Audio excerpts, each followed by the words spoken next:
السلام عليكم ورحمة الله وبركاته إن شاء الله زاريم دنك الناس تماري بوانا تاريك تملسنال ይህንን ታሪክ እስከ መጨረሻው ድረስ ይከታተሉ። ለዚህ ቻናል አዲስ ከሆናችሁ ሰብስክራይብ ማድረጋችሁን እንዳትረሱ፣ ቪዲዮንም ላይክ በማድረግ ጀምሩ። አንድ መንሱር የተባለ ባለጸጋ ከሶስት ወንድ ልጆቹ ጋር ይኖር ነበር። መንሱር እድሜው ገፋ ብሏል። ሶስቱ ልጆቹም አድገው ሁሉም በየራሳቸው ሐጃ ተጠምደዋል። የመጀመሪያው ልጁ ኻሊድ፣ ሁለተኛው ደግሞ ዑመር፣ ሶስተኛው ደግሞ ሳሊም ይባል ነበር። ሶስቱም አድገው ሁሉም የየራሳቸውን ህይወት ጀምረዋል።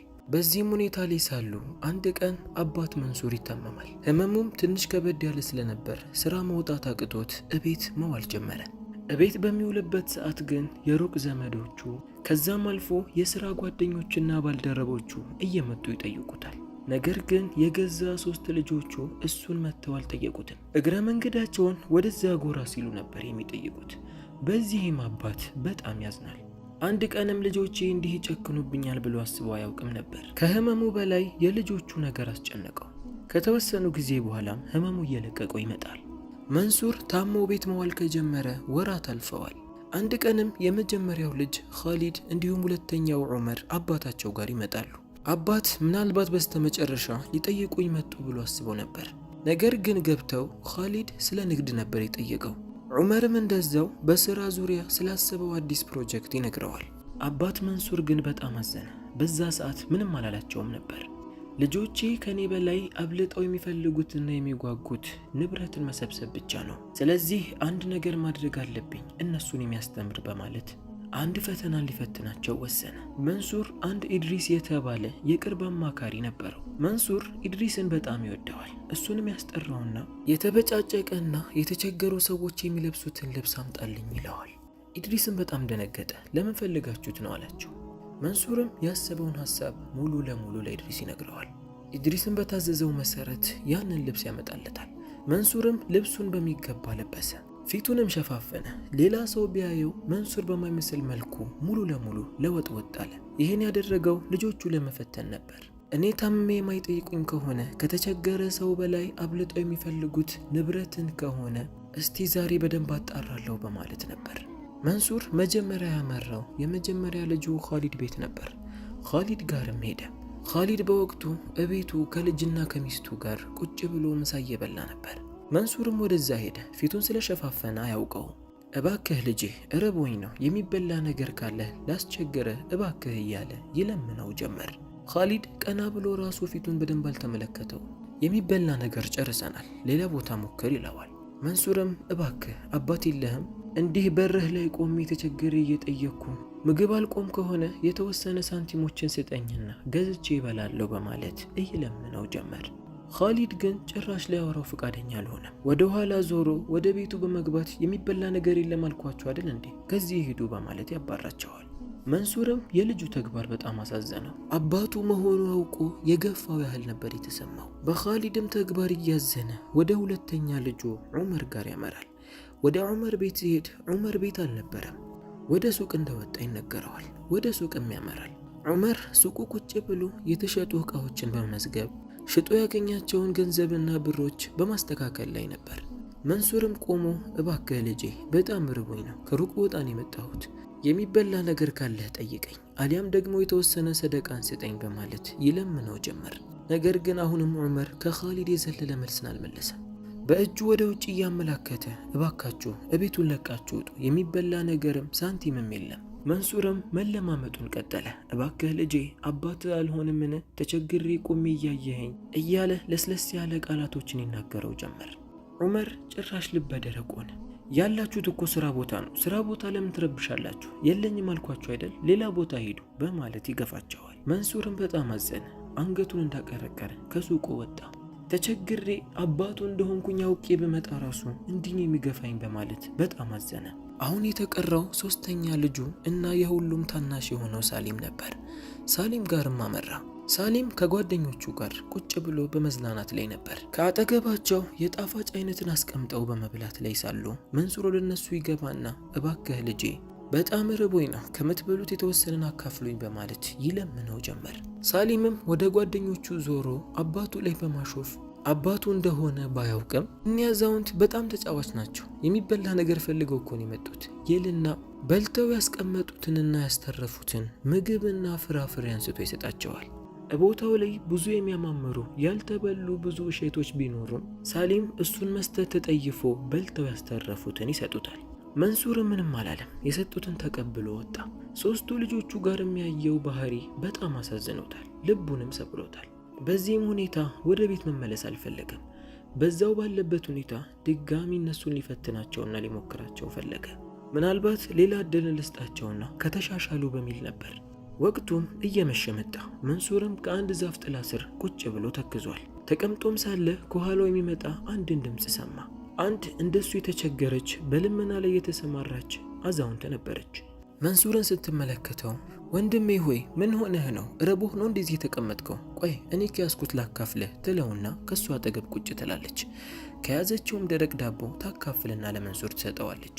መንሱር ርቦት ባይሆንም ነገር ግን የሴትየዋ የዋህነትና ያላትን አካፍላ እየሰጠችው ዝም ሊላት አልፈለገም። ተቀበላትና ከሷ ጋር መብላት ጀመረ። ሳይህ ለዚህ መንደር አዲስና የተቸገርክ ትመስላለህ ትለዋለች። መንሱርም አዎ ከሌላ ቦታ ነው የመጣሁት ብሎ ይመልስላታል። ሁለቱም ይተዋወቃሉ። ስሟ ዛህራ ነበር። መንሱርም ከሷ ጋር ቁጭ ብሎ እያወራ ሳለ በድንገት ወደ እጆቿ ሲመለከት አንድ ቀለበትን ያያል። ቀለበቱን ከዚህ በፊት የሚያውቀው ይመስል በጣም ደነገጠ። እውነት ያቺ የድሮዋ ዛህራ ናትን? ያቺ ሚስቴ ሳትሞትብኝ በፊት በድላ ያስወጣቻትና ያባረረቻት በማለት ተገርሞ ቀለበቱን ደጋግሞ ይመለከተው ጀመር። ሰዓቱም በጣም እየመሸ ሲመጣ ዛህራ ለመንሱር እንግዲህ የምታድርበት ከሌለ እኔም የማድረው እዚሁ አቅራቢያ የሚገኝ አንድ ትንሽዬ ጎጆ ቤት አለ፣ እዛ ከፈለክ ከኔ ጋር ማደር ትችላለህ ትለዋለች። መንሱርም በጣም ያመሰግናታል። ከሷ ጋርም ለመሄድ ወሰነ። ልጆቹ ያሳዩት ባህሪ በጣም ቢያናድደውና ቢያሳዝነውም ልቡን ቢሰብርበትም ለኸይር ነው ብሎ አሰበ። ምክንያቱም እነሱን ለመፈተን በመውጣቱ ነበር ተበዳይዋን ዛህራን ያገኛት። መንሱርም ልጆቹን መፈተኑንም ለመቀጠል ወሰነ። በቀጣዩ ቀንም ከዛህራ ጋር ይሰነባበትና ወደ ልጆቹ ጋር ያመራል። የሚገርመው ነገር ሶስቱ ልጆቹም ገበያ ነበሩ። ገበያ ውስጥም የነበሩት የራሱ የመንሱር የአባታቸው ሱቅ ነበር። ሶስቱም በር ላይ ቆመው ይከራከራሉ። የመጀመሪያው ልጅ ኻሊድ አባታችን እንደሆነ ሄዷል፣ እሱ እስኪመለስ ድረስ የሱቁን ነገር የሚቆጣጠረው ንግዱን የሚቆጣጠረው እኔ ነኝ ይላል። ዑመር ማስከትሎ እኔ እኮ ለአባቴ አስቀድሜ ነግሬው ነበር፣ ሌላ የተሻለን ፕሮጀክት ልጀምር ስለሆነ ንብረትን እንደሚሰጠኝ ቃል ገብቶልኛል፣ ስለዚህ ንብረትን እፈልጋለሁ ይላል። ሶስተኛውም እንደዛው እናንተ እኮ የተሻለ የራሳችሁ ስራ አላችሁ፣ ደግሞ ሁለታችሁም የተሻለ አትሰሩ፣ ስለዚህ ለዚህ ቦታ የምመጥነው እኔ ነኝ በማለት ሶስቱም ይከራከራሉ። ሶስቱ ልጆች አብረው ቆመው እየተከራከሩ የተመለከተው መንሱር ድጋሚ ወደ እነሱ ጋር ጠጋ ይላል። እባካችሁ ልጆቼ እርቦኝ ነው፣ ረሃብ እኮ ነው እንደዚህ የሚያሰቃየኝ፣ የተወሰነ ሳንቲምም አለ የሚበላ ነገር ካለ ስጡኝ በማለት ይለምናቸው ጀመር። ምናልባት አንድ ላይ ሲሆኑ ልባቸው ከራራና ትላንትና ባሳዩት ድርጊት ከተጸጸቱ በማለት ነበር። ነገር ግን ልጆቹ ጭራሽ የባሰባቸውና ልበ ደረቅ ነበሩ። አላህ ከእንደዚህ አይነቱ ይጠብቀን። ሁለተኛው ልጅ ዑመር መንሱርን ሲመለከተው እንዴ አንተ አዛውንት ምንድነው የምትበጠብጠን? ወይስ ከኛ የምትፈልገው ነገር አለ? ትላንትና መቤቴ ድረስ መጥተህ ጠየከኝ፣ ወይስ ሌላ ተልእኮ አለ? ምንድነው ችግርህ? ምንም ነገር የለኝም አልኩ አይደል? ለምንድነው የምትከታተለን? በማለት የጮህበት ጀመር። መንሱር ድጋሚ ልቡ ተሰበረ። እዛው መቆም አልቻለም። ድጋሚ መለመንም አልፈለገም። ወደ ኋላ ዞሮ ቀጥ ብሎ ይመለሳል። አይኖቹ በእንባ ተሞልተው ልቡ ተሰብሮ ወደ ኋላ ተመለሰ። የሄደውም ወደ ዛህራ ጋር ነበር። ወደ ዛህራ ጋርም ሲሄድ ዛህራ በእጇ ላይ አንድ ትንሽዬ ሳጥንን ይዛ ነበር። የያዝሽው ሳጥን የምንድነው? በማለት ግራ በመጋባት ይጠይቃታል። ዛህራም እኔ በዚህ ዓለም ላይ ያለችኝ ብቸኛ ሀብቴ ይህች ብቻ ናት። ይሄ ማለት ውስጡ ላይ ብዙ ሚስጥሮች ያሉት፣ ምናልባት አንድ ቀን አላህ ለእኔ ካለው ሐቄን የማስመልስበት ትልቅ ንብረቴ ነው ትላለች። እዚህ ጋር ቆመን ከምናወራ ወደ ቤት ብንሄድ ይሻላል ትለውና አብረው መሄድ ጀመሩ። ነገር ግን ሁለቱ ያላስተዋሉት ነገር ከኋላቸው ቆሞ የሚከታተላቸው አንድ ሰው ነበር። ይህ ሰው ዛህራና መንሱር ያወሩትንና የተናገሩትን ነገር በደንብ ከሰማ በኋላ እሱም ይሄዳል። ዛህራና መንሱር አሁን እቤት ቁጭ ብለዋል። ማውራትም ጀመሩ። መንሱርም እስቲ ስለ ራስሽ የተወሰነ ነገር አጫውቺኝ፣ የተበደልሽ ትመስያለሽ፣ ምን ሆነሽ ነው? በማለት ይጠይቃታል። ዛህራም አንድ መንሱር የተባለ ሰው ጋር ተቀጥራ እንደምትሰራ መንሱርም ልጆች የነበሩት ሲሆን ልጆቹንም በአግባቡ እየጠበቀች በየወሩ ደሞዝን እንደምትወስድ ትነግረዋለች። ነገር ግን የመንሱር ሚስት ዘይነብ እሷን አትወዳትም። በስራ ላይ በጣም ጎበዝና ቀልጣፋ ስለነበረች መንሱር በጣም ይወዳት ነበር። ይሄ ነገርም የመንሱር ሚስት ዘይነብ ላይ ጥላቻና ቅናት እንዲያድርባት አደረገ። ዛህራንም ትጠላታለች። በሆነው ባልሆነው በትንሹ በትልቁም ትቆጣት ጀመር። ዛህራም ቀና አለችና መንሱርን እየተመለከተች ታውቃለህ፣ በጣም ትበድለኝ ነበር። ከባሏ መንሱር ብርን ትወስድና እሷን የወሰደችው በማለት እኔ ላይ መንሱር እምነቱና ውዴታው እንዲቀንስ ታድርግ ጀመር። ጥላቻዋና ቅናቷም በጣም እየከፋ ሲመጣ በስተመጨረሻም ከቤት እንደባረር አደረገች። እኔን ለማባረር ብዙ ሞክራለች። ነገር ግን መንሱር ሁሌም ከኔ ጎን ሆኖ እስቲ አንድ ጥፋት እንኳን ንገሪኝ፣ እሷን ለማባረር በቂ ምክንያት ሲኖርሽ እኮ ነው የምታባሪያት እያለ ለእኔ ይከላከልልኝ ነበር። በስተመጨረሻም በብዙ ነገር እኔ እንድጠረጠርና ንብረቶችን ዘርፋለች ብላ በእኔ ላይ ካስወራች በኋላ እንድባረር ተደረጉ። ስባረር ከቤት ምንም ይዤ የወጣሁት ነገር የለም። ሰርቼ የለፋሁበትን የላቤን እንኳን አልወሰድኩም። በዚህም በጣም አዝኜ ነበር የወጣሁት። ከተወሰኑ ጊዜያት በኋላ ዘይነብ በጣም እንደታመመች ሰማሁ። ልትሞትም በደረሰችበት ሰዓት ለእኔ የሚሆን ደብዳቤን ጽፋ አስላከችልኝ። በእኔ ላይ ያስወራችብኝ ቅጥፈትና ክህደት ሁሉ ውሸት እንደሆነ፣ ምንም ነገር እንዳልሰረኩ፣ ላደረገችው መጥፎ ድርጊት ይቅርታ እንዳደርግላት፣ ምትሞት ስለመሰላት አፉ እንድላት ሁሉንም ነገር አምናና ተናዛ የራሷ ጥፋት እንደሆነ ተናግራ ጽፋ ወደ እኔ ላከችልኝ። እኔም ይህ በደረሰኝ ሰዓት በጣም ነበር ያለቀስኩት። በጣም ደስተኛ ሆንኩኝ። በህይወት አግኝቻት አፉ እንዳልኳት ብነግራት ምንኛ ደስ ባለኝ። ለብዙ ጊዜያት ልሂድ አልሂድ፣ ይህን ለመንሱር ላሳየው በማለት ከራሴ ጋር ግብ ጀመርኩ። በስተመጨረሻም ለመሄድ ወሰንኩ። አንድ ቀንም ተነስቼ እኒህን ወረቀቶች ይዤ ወደ ቤት አመራው። ነገር ግን ወደ ቤት ሲሄድ መንሱር አልነበረም። ልጆቹን ነበር ያገኘሁት። ከቤት እያመናጨቁና እየጎተቱ አስወጡኝ። በጣም ነበር ልቤ የተሰበረው። ድጋሚ ያንን ቤት ላለመርገጥ ወስኜ ነበር ከዛ ቤት ድጋሚ የራኩት። ቢሆንም ግን ሐቀኛ መሆኔን የሚያሳይ ደብዳቤ ስላለኝ ከራሴ ጋር አቆየሁት ትለዋለች። መንሱርም በጉዳዩ ተገርሞ ሊጠይቃት ሲል በድንገት የቤታቸው በር ይንኳኳና ኢድሪስ ወደ ውስጥ ይገባል። ኢድሪስ እያለቀሰ ነበር። አለቃዬ ሆይ የማትጠብቁት ነገር ተከስቷል። 3ቱ ልጆችህ እንደ ሞት ካውጀው ንብረቱን ሊከፋፈሉ ወስነዋል። ትንሽ ታገሱ፣ አባታችሁ እኮ ጉዞን የወጣው ብላቸውም ሞቷል ብለው አውጀዋል። ምንም አንሰማህም አሉኝ። መንሱርም ይህን ሲሰማ በጣም ተቆጣ። ምን ማለት ነው ይሄ? ስለዚህ አሁን ሁሉም ነገር ግልጽ የሚወጣበት ሰዓት ደርሷል ማለት ነው። ኢድሪስም አዎ እኔም እንደዛ ነው የማስበው። ከዚህ በላይ ልጆቹን መፈተን፣ ጭራሽ እነሱን ማደፋፈርና ራስን ማስናቅ ይመስለኛል ይለዋል። ዛራም ግራ በመጋባት ምንድነው የተፈጠረው? ምንድነው የደበከኝ ነገር አለ አይደል? ምንድነው በማለት ትጠይቀዋለች። መንሱርም ቆይ ሁሉንም ነገር በጊዜው የምታውቂው ይሆናል። ጉዳዩ እኔ ብቻ አይደለም ያንቺም ጭምር ነው። ይሄ ሳጥን በውስጡ የያዘው ያንቺን ብቻ ሚስጥር አይደለም። አሁን ሁሉም የሥራውን የሚያገኝበት ሰዓት ነው በማለት 3ቱም ቁጭ ብለው እያወሩ ሳለ በድንገት በበር በኩል አንድ ደብዳቤ ወደ ውስጥ ይገባል። ደብዳቤውንም ያነሳው ኢድሪስ ነበር። በጣም እየፈራና እየተንቀጠቀጠ ከፈተው። ውስጡ ላይ የተጻፈውንም ነገር ሲያነብ ጭራሽ ፍርሃትና ድንጋጤው ጨመረ። አለቃዬ ሆይ ጭራሽ 3ቱ ልጆች የምታደርጉትን ነገር አውቀዋል። አንተ ጉዞ እንዳልወጣ እነሱን መከታተል ፈልገ ከነሱ ኋላ እንደሆን ካውቀዋል። ለዛም ጭራሽ ሊገሉህ እንኳን እንደወሰኑ ነው እዚህ ላይ የተጻፈው በማለት ያነብለታል። መንሱር ጭራሽ ንዴትና ግለቱ ጨመረ። መጀመሪያም ብያለሁ እኮ እኔ አባታቸው ተቸግሬ ብመጣም ተርቤ ብመጣም አንድ ነገር አይሰጡኝም፣ ገድለውኛል እኮ ከዚህ በላይ እንዴት ሊገድሉኝ በማለት በንዴት ያጉረመርም ጀመር። መንሱር ወደ ኢድሪስ ይዞርና ና ወደ እኔ ጠጋ በል ብሎ በጆሮ የሆነ ነገር ያንሾካሾከዋል። ኢድሪስም አንገቱን በመነቅነቅ ወዲያውኑ ከቤት ወጥቶ መሄድ ጀመረ። መንሱርም ወደ ዛህራ ዞር። ሳጥኑንም ከፈቱት። ውስጡ ላይ ያሉትንም ደብዳቤዎች እንዲሁም እጇ ላይ ያደረገችውን ቀለበት አውጥታ ለመንሱር ታሳየው ጀመር።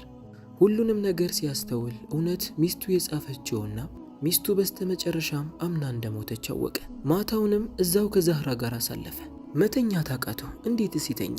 የልጆቹ ባህሪ ከበፊቱ የበለጠ ተቀያይሮ እስኪነጋ በጣም ጨንቆታል። ምክንያቱም የሚነጋው ሌሊት እንደሌላው ጊዜ ኖርማል ሌሊት አይደለም። የማይደርስ ሰዓት የለምና የፈጅር አዛን ይወጣል። ፈጅሩንም ሰግዶ ዱዓ ካደረገና የተወሰነ ከቆየ በኋላ ወደ ቤት ለመሄድ ወሰነ። 3ቱ ልጆች በአባታቸው ቤት ቁጭ ብለው የሚፈልጉትን ምግብ አቅርበው እየበሉና እየተጫወቱ ነበር። ካሊድም እንዲህ አለ፣ አሁን እንግዲህ አባታችን ሞቷል። የአባታችንን ንግድ ሙሉ ለሙሉ የምቆጣጠረው እኔ ነኝ። ዑመርም እኔም አሁን ያሰብኩትን ፕሮጀክት ማንም ሳይጋፋኝ በደንብ አስኬደዋለሁ። ሳሊም ደግሞ በእጁ ላይ የመጋዘን ቁልፍን እያሽከረከረ የሚያወሩትን ነገር እየሰማ ከእነሱ ጋር ይሳሳቃል። ድምፃቸውን ከፍ አድርገው እየተጫወቱና እየተሳሳቁ ሳለ በድንገት የቤቱን በር በኃይል ከፍቶ መንሱር የለበሰውን ልብስ ሳይቀይር ወደ እነሱ ጋር ይገባል። ድጋሚ ይህንን አዛውንት የተመለከቱትም 3 ልጆች እራሳቸውን መቆጣጠር አቃታቸው። ኻሊድም ምን አይነት ድፍረት ቢኖርህ ነው አንተ ሰውዬ የምትከታተለን? ይህማ አባታችን የላከው ሳይሆን አይቀርም። ወታደሮች ኑና ይህን ሰው ከዚህ ቤት አስወጡት። አይደለም ማስወጣት ብቻ አይደለም ሊገረፍ ይገባል ይላል ዑመር። ይህ ሰው ምንድነው የሚያስቸግረን? ሆዱ አይሞላም እንዴ? ትላንትና እኮ ብዙ ምግብ ነው የሰጠሁት ይላል ሳሊም። በዚህ ሰዓት ግን የመንሱር አስተያየት የተቸገረ ሰው አስተያየት አይደለም። ልመናም አልጀመረም፣ አልተለማመጣቸውም። 3ቱንም በየተራ ይመለከታቸው ጀመር። እናንተ ምንኛ የከፋችሁ ልጆች ናችሁ። እኔ እንደናንተ ያለን ልጆች በመውለዴ ነው እየተቆጨው ያለሁት። መንሱር ፊቱ ላይ የለበሰውን ልብስ ማውለቅ ጀመረ። በረሃብ ውስጥ ሆኜ ምግብን ከለከላችሁኝ፣ ተቸግሬ ስቀርባችሁ በሰው ፊት ተሰለቃችሁብኝ። ይህም አልበቃ ብሏችሁ ጭራሽ እኔንም ለመግደል አስባችሁ። ታዲያ እንዲህ ያለ ልጅ አድጎስ ለምን ይጠቅማል? ልጆቹስ የሚወለዱት ከነሱ ምን አይነት ሰዎች ይሆኑ? 3ቱ ልጆች የሚያዩትን ነገር ማመን አቃታቸው። ኻሊድ ላደረገው ድርጊት ምክንያትን ለማቅረብ ለመናገር ፈለገ። ነገር ግን እንዴት ይናገር? አፉ ተሳሰረበት። ሁሉም ፈዘው ቀሩ። ሳሊም በእጁ ላይ ይዞት የነበረው ብርጭቆ መሬት ላይ ወድቆ ተሰበረ። በዚህ ሰዓትም ኢድሪስ ወደ ውስጥ ገባ። ዛህራ ከሱ ጋር ነበረች። ወዲያውኑም ወታደሮቹ መጥተው የያዙት ግን መንሱርን አልነበረም። 3ቱን ልጆች ያዟቸው። ላደረጋችሁት ድርጊት ይህ ቅጣት እኮ ሲያንሳችሁ ነው ይላቸዋል። 3ቱ ልጆቹም ባደረጉት መጥፎ ስራና ወንጀል አንገታቸውን አቀረቀሩ። የመንደሩ ሰዎች ሁሉ እየተመለከታቸው አንገታቸውን አቀርቅረው ወታደሮቹ ይዘዋቸው ወጡ። መንሱር እንደዛ ለብሶ ወደ ቤት እንዲገባ የተፈቀደለት ኢድሪስ አስቀድሞ መንሱር በጆሮ አንሾካሽኮ በነገረው ነገር ነበር። ወደ ወታደሮቹ መጥቶ ሁሉንም ነገር አስረድቷቸዋል። ልጆቹ የሆነ ነገር ለማድረግ ቢወስኑ ወታደሮቹ ወዲያውኑ መጥተው እንዲይዟቸው ሁሉንም ነገር አብራርቶ ነግሯቸዋል። ለዛ ነበር መንሱርም ደፍሮ ወደ 3ቱ ልጆቹ ጋር የገባው። መንሱር ያደረገው ፈተና ትልቅ ፈተና ነበር። በፈተናውም ልጆቹንም አስተምሯቸዋል። እሱም ለልጆቹ ያለውን አመለካከት ቀይሯል። ከዛም አልፎ ደግሞ የተበደለችዋ ለስንት ዓመታት ፍትህን ስትፈልግ የነበረዋቸዋንም ዛህራን አገኛት። ዛህራን ንብረቷን ወይም ሐቋን ሰጥቶ አላባረራትም። በዛው ቤት ውስጥ ትልቅ ደረጃን ሰጥቷት ከሱ ጋር እየዋለች የተቸገሩ ሰዎችን እየረዳች ትልቅ ቦታን አገኘች። እንግዲህ የዛሬው ታሪካችን ይህንን ይመስላል። የቤተሰብ ሐቅ በጣም ከባድ ነው። ነቢዩ ሰለላሁ ዐለይሂ ወሰለም ከትላልቅ ወንጀሎች ጨምረውታል። ቤተሰብ የጠላው ቤተሰቦቹን የማይንከባከብ ሰው ወላሂ በዱንያ ላይ መቼም ጥሩ ነገር አይገጥመው። እናት እግር ስር የምትገኘውን ጀነት ከጅሎ አኺራዬን የፈለገ አሳምራለሁ ቢል ቤተሰቦቹን ካልተንከባከበ የቤተሰቦቹን ሐቅ ካልተወጣ አይደለም በአኺራ ላይ እንዴት በዱንያ ላይ ጥሩ ነገር ይገጥመዋል? አላህ በቤተሰቦቻችን ሐቅ ያያዘን፣ እድሜያቸውንም ያርዝምልን። ቪዲዮ ከተመቻችሁ ሰብስክራይብ፣ ላይክ፣ ሼር ማድረጋችሁን እንዳትረሱ። በሌላ ታሪክ እስከምንገናኝ ድረስ ወሰላሙ አለይኩም ወራህመቱላህ።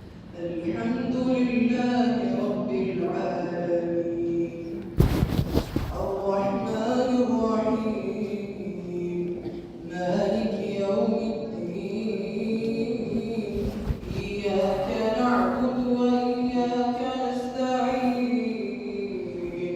ኢህዲና الصراط المستقيم صراط الذين أنعمت عليهم غير المغضوب عليهم ولا الضالين.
سمع الله لمن حمده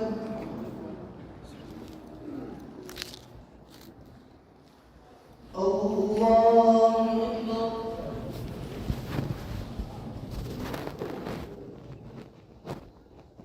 الله أكبر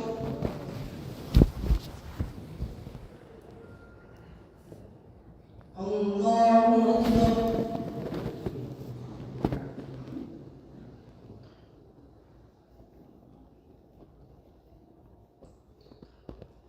الله